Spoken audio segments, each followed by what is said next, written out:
They measured, I believe it was 1,200 different genes expressed, particularly brain genes or genes in relation to cognitive function, brain function. And they found that it was just 30 minutes of play would augment or modulate a third of the genes that they were measuring. So just going through that practice or not practice, just experience, because play is kind of like the absence of practice. If you're in practice, then you're in definition, know, and play is this creative, expansive, free flow, what could be. Yeah. It's this openness.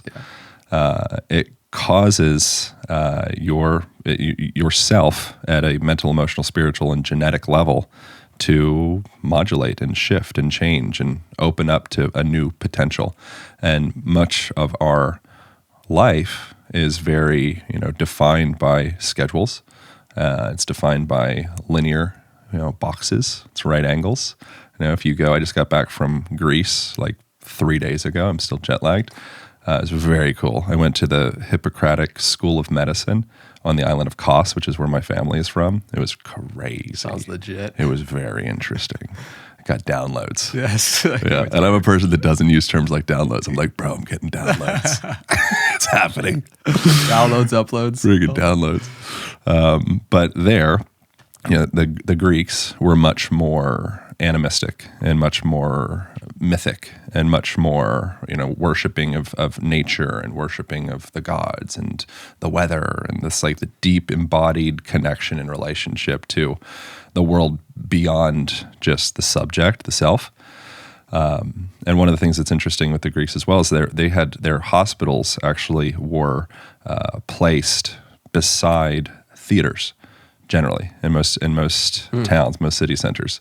And a part of that was their perception of health and dis-ease was a malady of the soul and of the spirit. And the way that you got into opening up into creating the space to allow oneself to heal thyself and heal the soul and heal the spirit, the tools, the scalpels that we use for that would be things like dance and things like art and things like cold plunge and things like sauna and things like massage, healing with the hands, things that like soften the frame of the body and the protective mechanisms that we have on the outside, on the periphery, and place a person into that state of awe and place that person into a state of wonderment. And when you're in that state, then you become very plastic. You become neuroplastic and, all of the different versions of plasticity, which opens up for change. And, that's something that I believe that we've shifted away from, which it's fine to move more into like a Newtonian model or a Cartesian model or a materialistic model or, a reductionist model or a scientific model, all of those things. Great, because it's an amazing tool. It's just one side of it. Yep. And then there's the other side, which is representative, is like the feminine side and the listening side and the nurturing side and throwing color at the wall and creativity and expansion and all of that. If you're just dry, sterile, reductionist, scientific, objective mindset, and that's all you have, you'll start to suffocate in that. And you're too linear. And you're too structured and you don't have that fluidity and that movement and the potential for that plasticity. So I think that historically we've done a really great job as a culture at leveraging the arts and leveraging dance and leveraging play. And, gymnasium means working out naked. Hymnos is working out, exercise. And then whatever it is, nasium, nasios, whatever it is naked.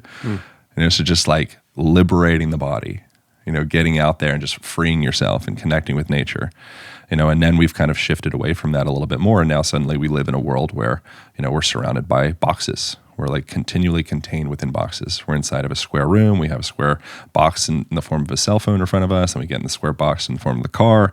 And then we stare into the square box in the form of the TV and the screens. And our minds and our bodies and our physiology starts to form, and we sit on these right-angled chairs, and we go from one chair, we go to the bus, to the plane, to the toilet seat, which is totally dysfunctional for having a healthy poop. When you actually get into a 90-degree angle to take a poop, you are still, there's a kink in the rectum. Yeah. It's called the anorectal angle. And so as you go into a deep squat, your rectum, your poop chute, actually starts to open up for a healthy defecation. So we are so obsessed. We've divorced ourselves of circles. We've divorced ourselves of arcs.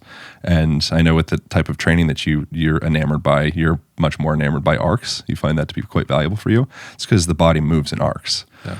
And so you can see that throughout our culture. We've become a right angle. We've become a box. And a box lacks adaptability in comparison to a circle. And play is much more representative of an arc, of a circle. There's no end. Oh, we're not going anywhere. Right.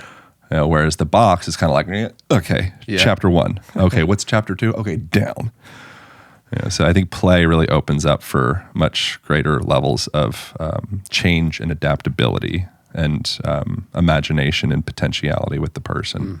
And that can inform everything, including like healing a person of dis-ease or opening up the space for a person to begin to change.